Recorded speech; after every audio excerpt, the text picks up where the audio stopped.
নমস্কার সবাইকে। আশা করি সকলে ভালো আছেন। এই সময়ের একটি খুব প্রিয় খাবার সজনে ডাঁটা। এই সজনে ডাঁটা দিয়েই আমি আজকে একটি নিরামিষ রেসিপি আপনাদের করে দেখাবো। খুব সহজ এবং সুস্বাদু একটি রেসিপি। আশা করি আপনাদের খুব ভালো লাগবে। তাহলে চলুন পুরো ভিডিওটি দেখে নেওয়া যাক।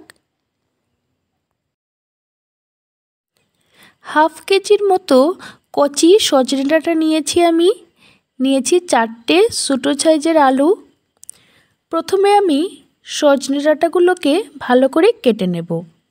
একটা ছুরির সাহায্যে এখানে আমি সজনে ডাঁটাগুলোকে সমান ভাগে কেটে নিচ্ছি। লক্ষ্য রাখবেন প্রত্যেকটা যেন সমান সাইজের হয়। দেখুন এইরকম লম্বা করে আমি সজনে ডাঁটাগুলোকে কেটে নিলাম। একটা আলুকেও আমি এইরকম করে কেটে দেখিয়ে দিচ্ছি।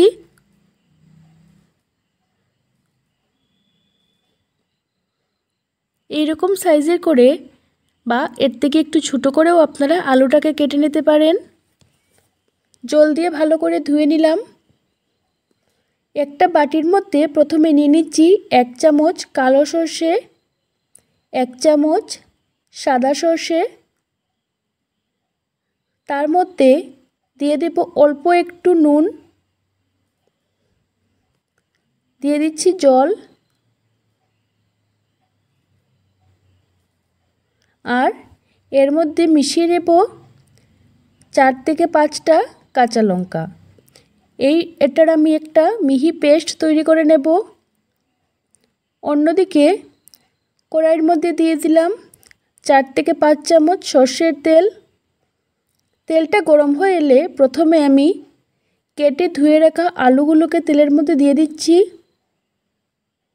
অল্প একটু হলুদ গুঁড়া আর অল্প একটু নুন দিয়ে দেব। আলুগুলোকে হলুদ এবং নুন দিয়ে ভালো করে ভেজে নিচ্ছি। আলু ভাজা হয়ে গেছে। আলুগুলো আমি তেল থেকে তুলে নেব। ওই তেলের মধ্যে আমি রান্না করছি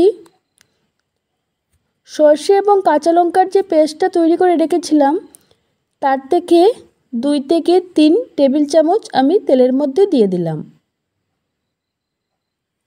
তারপর দিয়ে দিচ্ছি পরিমাণ মতো হলুদ গুঁড়ো আর দিচ্ছি 1 চামচ কাশ্মীরি লঙ্কা গুঁড়ো।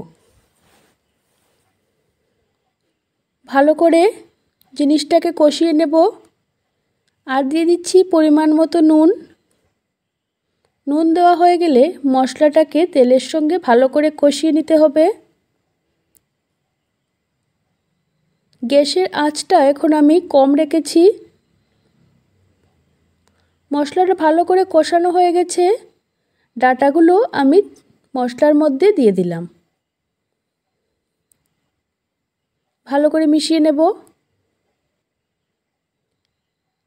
সজনে ডাঁটাগুলো আমি মশলার সঙ্গে ভালো করে মিশিয়ে নিচ্ছি। 2-3 মিনিট ধরে ভালো করে মেশানো হয়ে গেলে তারপর আমরা দিয়ে দিচ্ছি একটা টমেটো। আবারও ভালো করে মিশিয়ে নেব।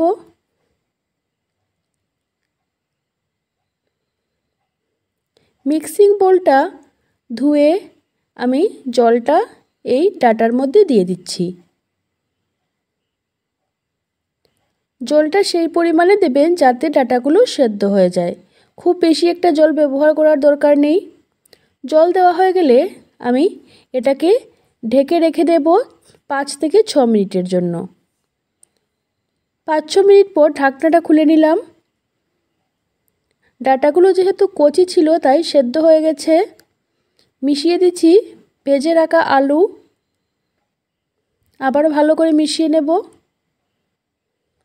হাতার সাহায্যে অবশ্যই চেক করে নেবেন আপনার ডাঁটা এবং আলুটা সেদ্ধ হয়েছে কিনা। একদম ভালোভাবে সেদ্ধ হয়ে গেছে। আমাদের রান্নাটা প্রায় শেষ পর্যায়ে চলে এসেছে। এখন আমরা স্বাদটাকে ব্যালেন্স করার জন্য অল্প একটু চিনি ব্যবহার করব। আপনারা যদি চিনি খেতে পছন্দ না করেন তাহলে স্কিপ করতে পারেন। সজনে ডাঁটা এবং আলুর নিরামিষ চচ্চড়ি একদম রেডি। গরম ভাতের সঙ্গে এটি খেতে দারুণ লাগে। আপনারা অবশ্যই বাড়িতে বানিয়ে দেখবেন। খুব সহজ এবং খুব সুস্বাদু একটি রেসিপি।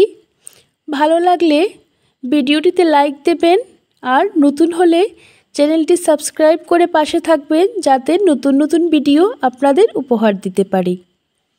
ভালো থাকবেন, সুস্থ থাকবেন। ধন্যবাদ সবাইকে।